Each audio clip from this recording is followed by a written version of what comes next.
एका अधिकाऱ्याचं निलंबन, या सगळ्या प्रकरणात अधिकाऱ्यांचं निलंबन केलं जातं आणि नंतर परत सगळं निलंबनाने प्रश्न सुटणार नाहीत ना. निलंबनाने काय होईल तुम्हाला म्हणते, सगळं शांत होईल. ज्यांच्या घरामध्ये पाणी शिरले, मी काल गेलो त्यांच्या अंगावर एक कपडा होता फक्त.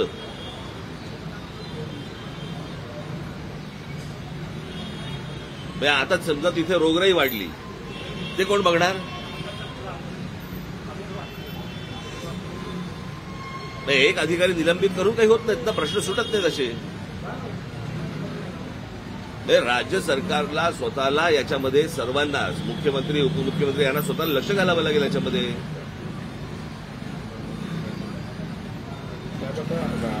आता तुम्ही उल्लेख केला की पुण्याची 5 शहरं झालेली आहेत. गेले 15-20 वर्ष एक विषय सुरू आहे की पूर्व पुण्याला स्वतंत्र महापालिका असावी, आणि काल शरद पवारांनी एक घोषणाच करते की आता पूर्व पुण्याला स्वतंत्र महापालिका करून प्रशासनाचा ताण हलका होणार आहे का, किंवा हे प्रश्न सुटणार आहे?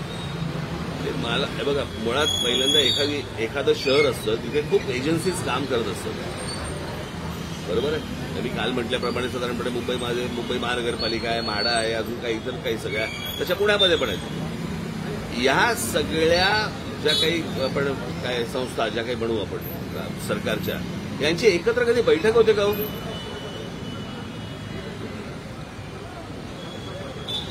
कोणीतरी यायचं, पाईपलाईन घालायची, पाईपलाईन घातली, फुटपाथ केला, फुटपाथवाले येणार नवीन टाईल बसवायला. हे सतत चालू राहतं. याचं कारण टेंडर निघाली की पैसे काढता येतात त्यातनं. त्याच्यामुळे चांगले रस्ते तुम्हाला द्यायचे नाहीत, चांगले फुटपाथ तुम्हाला द्यायचे नाहीत. मी मगाशी म्हटलं ना, हे सगळं नेक्सस आहे. आणि हे मला असं वाटतं की या शहरामधले जे नगरसेवक आहेत, या नगरसेवकांनी आता नीट जाणीवपूर्वक लक्ष दिलं पाहिजे. ज्यांच्या इच्छा आहेत त्यांनी तरी लक्ष द्यायला पाहिजे.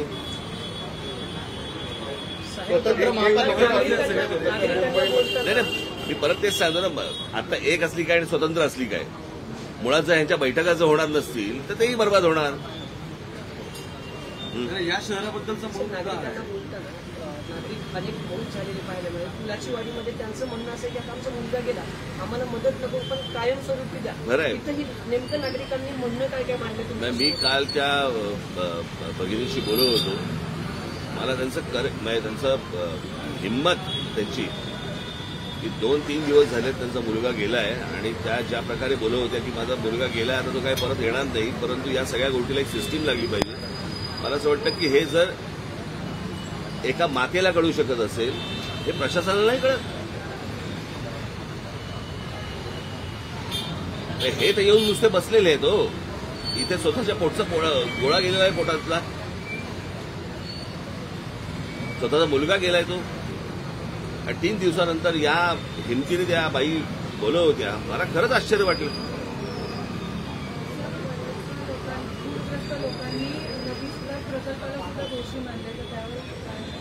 नाही, काय आहे, एखादा प्रकल्प समजा आणायचा आहे तर तो सगळ्यांना विचारपूस करून किंवा विचारून तुम्ही आणत का नाही आहात? बस आमच्या मनामध्ये आलं, आम्ही आता हा प्रकल्प करणार आहोत. का नाही पत्रकारांशी बोलत? काय नक्की करणार आहेत? का नागरिकांशी नाही बोलत आहात तुम्ही? काही काळभेर आहे का त्याच्यामध्ये?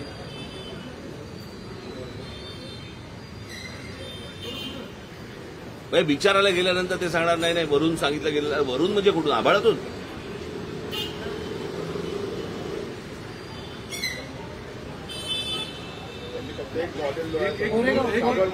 अहो, तुम्हाला आठवतंय का, मी महानगरपालिकेमध्ये जाऊन एकदा एक प्रेझेंटेशन दिलं होतं, तुम्हाला आठवतंय का?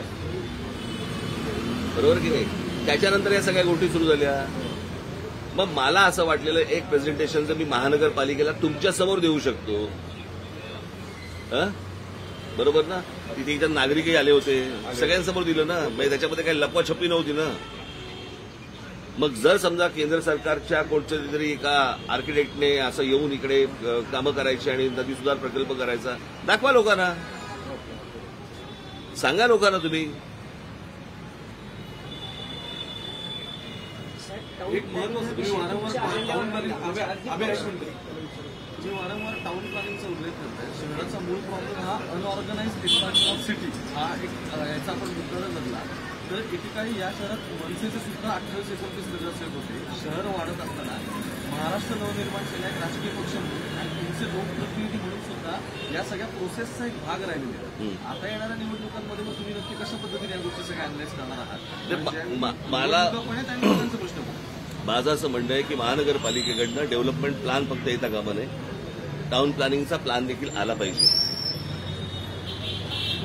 म्हणजे आता गेल्या तर 10 वर्षामध्ये जर समजा तुम्ही बघितलं तर इतकं विस्कटली आहे घडी या शहराची की बसवायची.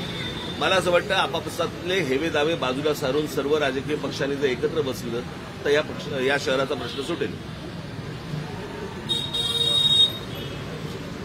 एकट्या पक्षाचं काम नाही आहे.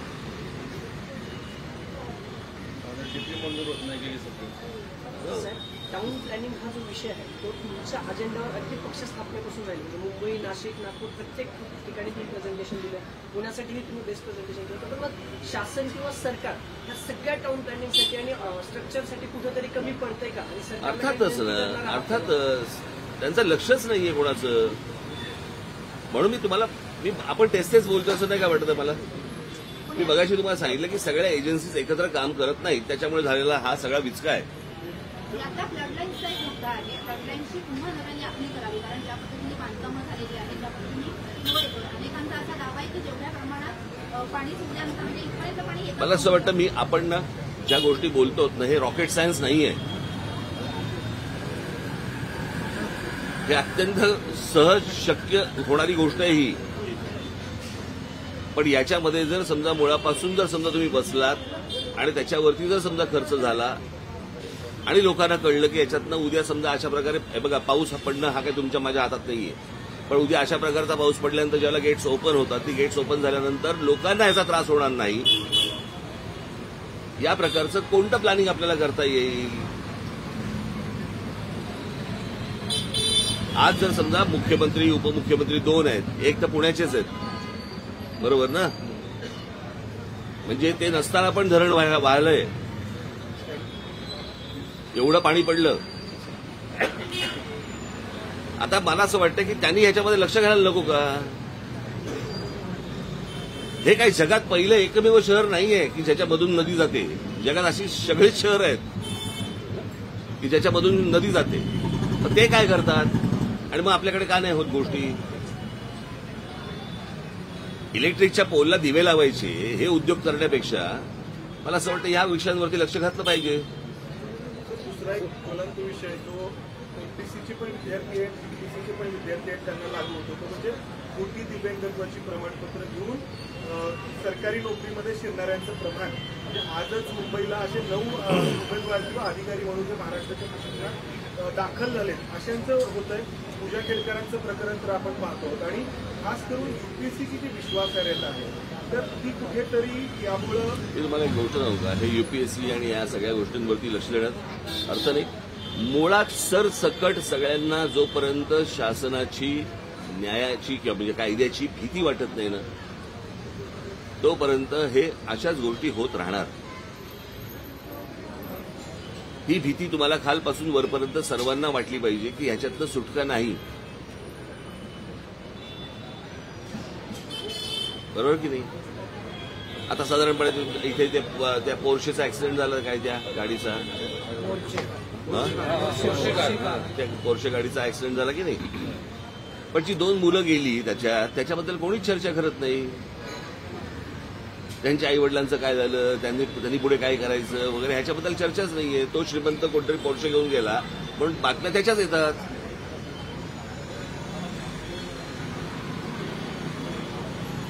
बरोबर की नाही? आपल्याला मला असं वाटतं सगळ्यांनी एकत्र बसलं पाहिजे, राजकीय पक्षांनी आणि पत्रकारांनी. साहेब दुसरा प्रश्न असा आहे की मराठीचा विषय आहे. मराठीच्या पुस्तकामध्ये इंग्रजी शब्द जे आहेत ते बालभारतीने वापरले गेले, त्याच्यावरून सध्या वाद सुरू आहे आणि मनसे मराठीचा मुद्दा घेऊन जाते आणि मराठीच्या पुस्तकात इंग्लिशचे शब्द आले आहेत.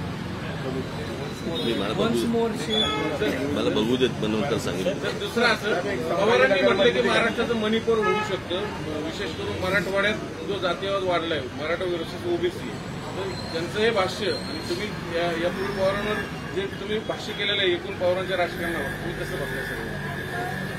मी हे पहिलं एक तर स्टेटमेंट काही वाचलेलं नाही मी. कधी केलं त्यांनी? पवार साहेबांनी हातभार लावू नये या गोष्टीला, फक्त बाकी काही नाही. एक गंभीर घटना संभाजीनगरमध्ये घडली. त्याच्यामध्ये एका म्हणजे आंतरराष्ट्रीय विवाह किंवा असा विवाह केल्यामुळे त्या मुलीच्या नवऱ्याला त्या मुलीच्या आई भावानी आणि त्यांनी मागलं. याला ऑनर किलिंग आता म्हणायचं अशा प्रकार आजही आपण मला असं वाटतं मी मगाशी या विषयावरती बोललो तुम्हाला. आपल्याकडे या बारीक सारीक गोष्टी ज्या आहेत मी मगाशी काय म्हणतो तुम्हाला, खालपासून वरपर्यंत जोपर्यंत कायद्याची भीती नाही तोपर्यंत अशा घटना ह्या घडत राहणार. आपण सहज सुटू शकतो कुठच्याही गोष्टींमधनं असं ज्या वेळेला काही लोकांना वाटायला लागतं त्यावेळेला तुमचं काही भीती नावाची गोष्ट उरलीच नसते. मुंबईमध्ये अशी अनेक प्रकरणं झाली की जिकडे ट्रॅफिक हवालदारांना टपली मारून निघून गेलेत. आता त्याच्यावरती जर समजा कारवाई होणार नसेल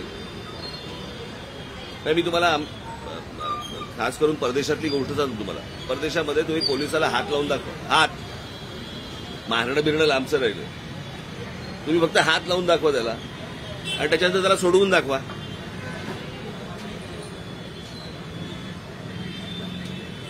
म्हणजे अशा अनेक घटना जर पोलिसांच्या बाबतीत घडू शकतात. पोलिसांवरती हात उगारण्यापर्यंत जर समजा लोकांची मजल जाऊ शकते आणि आपल्याला काही कोण करू शकत नाही असं जर वाटत असेल तर कोणता कायदा आणि सुव्यवस्था घेऊन बसलोय आपण. जातीमधला विद्वेष जो आहे जातीमध्ये अत्यंत दुर्दैवाची गोष्ट ही महाराष्ट्रात जे चालू आहे आता. मी तुम्हाला सांगतो, मी माझ्या पुढे भाषणामध्ये मी हे विषय बोलीनच, कळलं का. पण ज्या प्रकारे महाराष्ट्रामध्ये चालू आहे आणि फक्त मतांसाठी जी काय म्हणू आपण तिला मन कलुषित करण्यात जी सुरू आहे हे काही चांगलं लक्षण नाही महाराष्ट्रासाठी. त्या दिवशी मी त्या लहान लहान मुलींचे ते व्हिडिओ बघितले, अत्यंत दुर्दैवी. मला असं वाटतं या सगळ्या ह्याच्यामध्ये राजकारण्यांनी या गोष्टीचा विचार केला पाहिजे. तुमच्यामधले काय मतभेद असतील, तुम्हाला काय मतदान करून घ्यायचं असेल, काय करायचं असेल ते करा, पण या जातीपातींमधलं विष कालवून तुम्हाला जर मतदान मिळणार असेल तर महाराष्ट्राचं भविष्य हे काही चांगलं नाही. या संदर्भात जरांगे लोकांची फसवणूक करतायत का? विशालगडावरचं जे अतिक्रमण काढलं गेलं त्यानंतर जो काही वाद सुरू झाला मी बोललो होतो की त्याच्यामध्ये या सर्व गडकिल्ल्यांवरची जी अनधिकृत बांधकामं आहेत ती पाडून टाका म्हणून नंतर झालेली आहेत. आरक्षण हा स्ट्रॅटेजी विधानसभा निवडणुकांसाठी काय स्ट्रॅटेजी ठरते का? म्हणजे किती जागा लढवणार स्ट्रॅटेजी आत्ता सांगू. लोकसभा निवडणुकीच्या वेळी तुम्ही बिनशर्त पाठिंबा दिला होता, मात्र आता मी ज्यावेळेला बोलेन त्याला बोलीन सगळ्या गोष्टी एका वेळेला. जरांगे फसवणूक करतात का लोकांची? तुला काय वाटतं?